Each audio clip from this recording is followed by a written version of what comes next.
Hello dear, I welcome you on my YouTube channel Brainless Spoken English and Initiation towards English Language।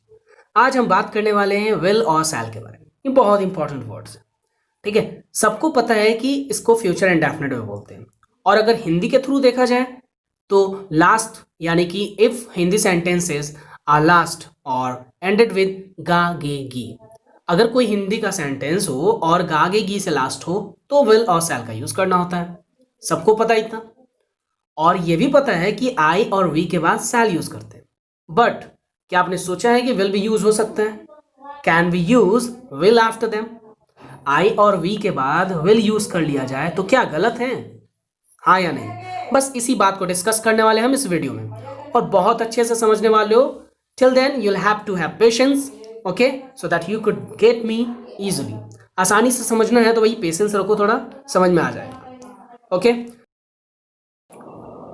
देखो कुछ sentences हैं ताकि आपके concept को clear कर सकूं मैं, तो इन सेंटेंसेस को ध्यान से देखोगे। I shall buy you this pen, मैं तुम्हारे लिए इस पेन को खरीदूंगा। दूसरा है I shall definitely buy you this pen, मैं तुम्हारे लिए इस पेन को खरीदूंगा पक्का। अब पक्का कच्चा का हिसाब बाद में समझाऊंगा। इसको हालांकि हिंदी में ऐसे बोला जाता है, बोल सकते हैं हम लोग कि मैं इस पेन को अवश्य खरीदूंगा तुम्हारे लिए। तो अवश्य, तो बहुत लोग सोचते हैं मस्ट मीन्स अवश्य, तो यहाँ पे कैसे आ गया भाई? ठीक है, इसलिए मैंने यूज किया पक्का कच्चा। तो पक्का क्या मीन्स निश्चित। सर्टेन का हिंदी होता है निश्चित होना। तो एक हिंदी स्लैंग की अगर बात करें तो निश्चित की जगह क्या यूज कर सकते हैं हम लोग? पक्का। अब किसी फ्रेंड को ऐसे थोड़ी बोल सकते हैं कि भाई तू निश्चित है ना कि मुझे मदद कर पाएगा। ऐसे तो बोलेंगे ना कि भाई तू पक्का है ना कि मुझे मदद कर पाएगा, तो बोलेगा yes I am sure about it. ठीक है, तो it's a slang, Hindi slang. तो सर्टेन, और सर्टेन को सब्स्टिट्यूट करने के लिए दो तीन वर्ड्स हैं जो हम हमेशा यूज कर सकते हैं, डेफिनेटली, सर्टेनली और एब्सोल्युटली, जो फिक्सिंग का काम करते हैं, एकदम सर्टेनिटी शो करने के लिए, श्योरिटी शो करने के लिए लोग काम करते हैं। ये तीनों में से किसी को यूज कर लो, एक दूसरे के सब्स्टिट्यूट्स हैं। तो मैं इस पेन को पक्का खरीदूंगा तुम्हारे लिए, तो पक्का कच्चा वाला हिसाब समझ में आया? मतलब किसी को दिखाना है कि सच में तुम करने वाले हो, उसके लिए करोगे फ्यूचर में, विल शैल के साथ मैं बता रहा हूं। तो डेफिनेटली यूज कर लो, सर्टेनली यूज कर लो और एब्सोल्युटली यूज कर लो। ठीक है, अब यहां पे एक सेंटेंस है I shall absolutely buy you this pen, मैं तुम्हारे लिए इस पेन को पक्का खरीदूंगा या अवश्य खरीदूंगा मैं इस पेन को तुम्हारे लिए।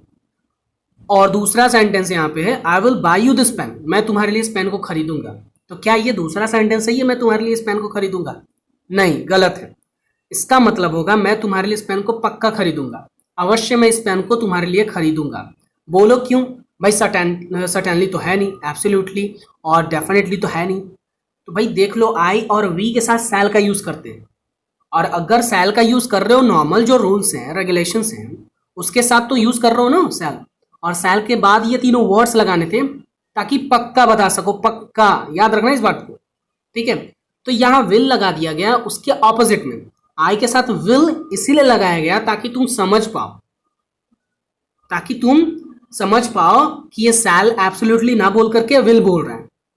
तो बहुत बार होता है कि शैल और विल में कंफ्यूजन हो जाता है बच्चों को, स्टूडेंट्स को, कि शैल के साथ एब्सोल्युटली होता है तो विल के साथ होगा कि नहीं? नहीं, विल के साथ होगा ही नहीं। ये बात समझ, शैल के साथ हो गया तो विल के साथ नहीं होने वाला है। लेकिन किस्सा कहीं और है। अब दूसरे बात को समझते हैं, अगर अदर्स के साथ विल होता है तो उसके साथ तो शैल यूज करना पड़ेगा। आई बात समझ? तो अगर दे है तो दे के साथ तो विल होता है यूज, तो दे के साथ विल यूज करो। और अगर उसको दिखाना हो कि एब्सोल्युटली, तो दे विल एब्सोल्युटली बोलोगे, और तब विल एब्सोल्युटली को रिप्लेस करके क्या करोगे? दे शैल। आई बात समझ में? I hope it's clear to you. और लास्ट में ये बताना चाहूंगा, अगर इंग्लिश के थ्रू सीखना है तो डिटरमाइन, प्रॉमिस, थ्रेट, ये तीनों बात याद रखना। अगर किसी को पक्का मतलब क्लोज फ्रेंड्स हैं, तुम्हारे क्लोज रिलेशंस वाले हैं, तो कोई प्रॉमिस कर रहे हो तो आई के साथ विल यूज कर लो। ठीक है, थ्रेट है, डराना है किसी को, धमकाना है, ये स्पेशल हो गया ना तुम्हारे लिए, धमकाना है। तो डिटरमाइन कोई चीज कर रहे हो कि मुझे आईआईटी कर लेनी है, एम्स की तैयारी करनी है, आईएएस ऑफिसर बनना, ये सब बहुत बड़े बड़े एग्जाम्स हैं, तो ये सब करने के लिए क्या करोगे? यही तो यूज करोगे विल।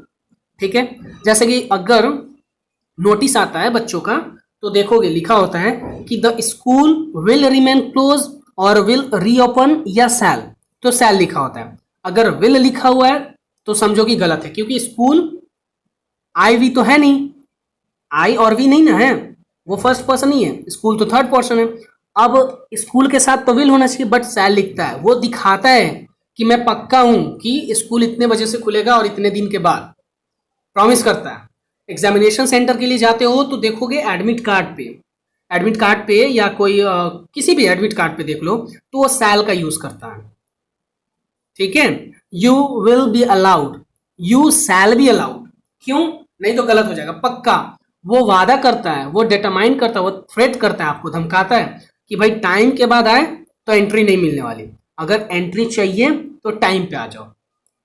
ठीक है, you shall not be allowed, ऐसा लिखता है ना, you shall not be allowed after the time is over, entry time is over, entry time खत्म होने के बाद तुम अलाउ नहीं किए जाओगे। अब आपको समझ में आ रहा होगा कि शैल और विल का खेल क्या है। ठीक है, तो अब कल मिलते हैं प्रैक्टिस सेशन के साथ। Thank you very much.